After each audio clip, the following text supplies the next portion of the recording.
Hi, I'm Edward and welcome to HR Hot Topics, where each week we dive into the hot button topics of employment law and human resources. Don't forget to subscribe and click the bell if you want to see more of our videos.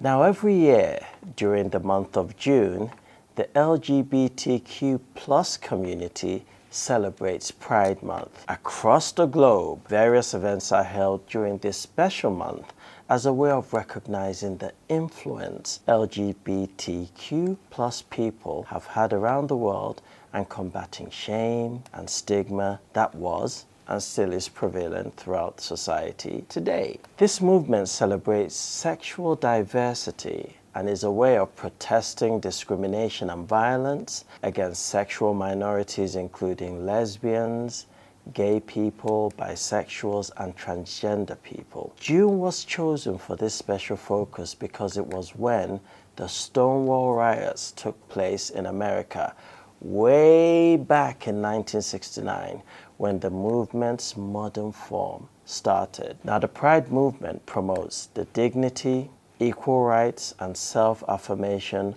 of LGBTQ plus people and is a way of increasing society's awareness of the issues they face. Which brings us to the main topic of today's video, inclusivity. An inclusive workplace culture is one that effectively incorporates the differences inherent in humanity without eliminating them, and in which people flourish individually and unite as a high-performing team. It's the magic ingredient that allows employees to thrive and grow within their roles. Many organizations that recognize the value of workplace inclusivity will look to implement policies and provide training for their employees in how best to achieve it. However, one of the challenges they then come up against is how to measure the effectiveness of these attempts and tracks progress within their team. To measure inclusivity,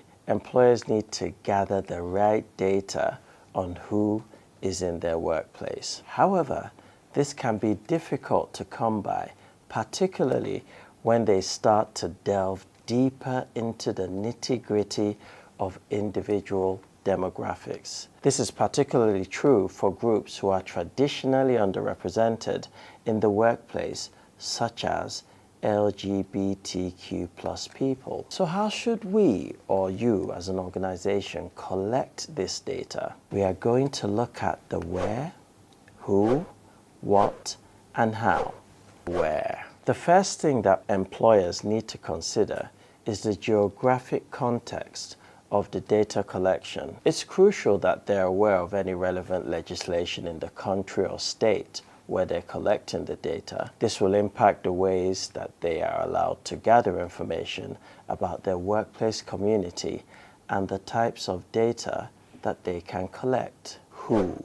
If an employer wants to gain an understanding of the experiences of their LGBTQ plus employees, they need to make this inclusive of all members of the community. Using restrictive or binary identity categories in their data collection process can very quickly signal to employees that their employer hasn't given much consideration to the individuals that they're trying to gather this information from. You don't want to be in that position, trust me. Once the employer has this data, it's important that it isn't forced into one single set. Aggregating data across the community makes it less meaningful and doesn't give a clear picture of unique experiences across the population. What?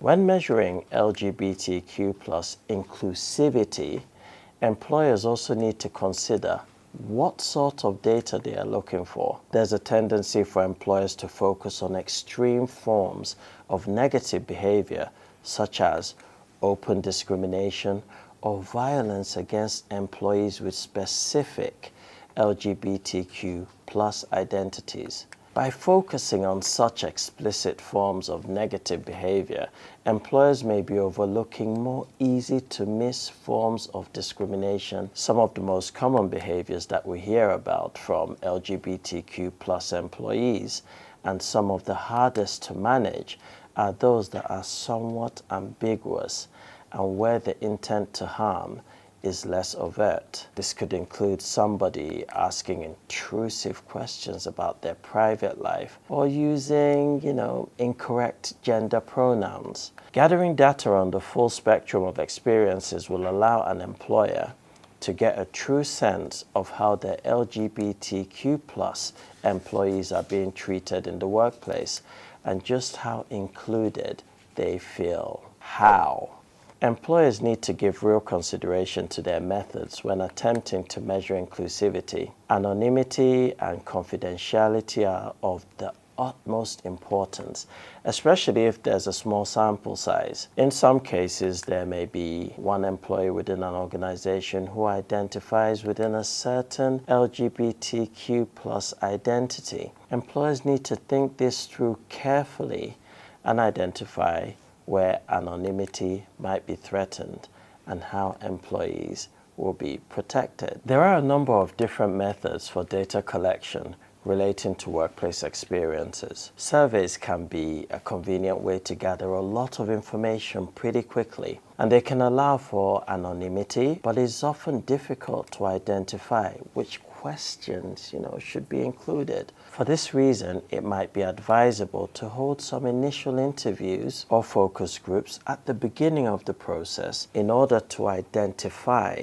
the behaviors or experiences to concentrate efforts on. Employers might want to consider bringing in an external party to run their data collection, as focus groups require a high degree of disclosure from participants. If the person running these groups is internal, employees may be reluctant to speak up for fear of repercussions. Now that we've got through that part of the process, it's all about piecing everything together. Having spent time going through the where, who, what, and how, organizations will be better equipped to collect meaningful data about their workplace's inclusivity. This data will then allow them fully to understand the experiences of their LGBTQ+ employees and hopefully learn what can be done to help create a more inclusive work environment for this community. Once any identified initiatives have been implemented and effectively embedded in the workplace, repeating this process of gathering data will allow employers to identify any progress that's being made in their organization and what still isn't working and needs further effort. Thanks for watching this installment of HR Hot Topics. Let us know in the comments down below about your experiences with implementing LGBTQ+ inclusivity in your office. Don't forget to like and subscribe to keep up with other videos on our channel, and we will see you next time.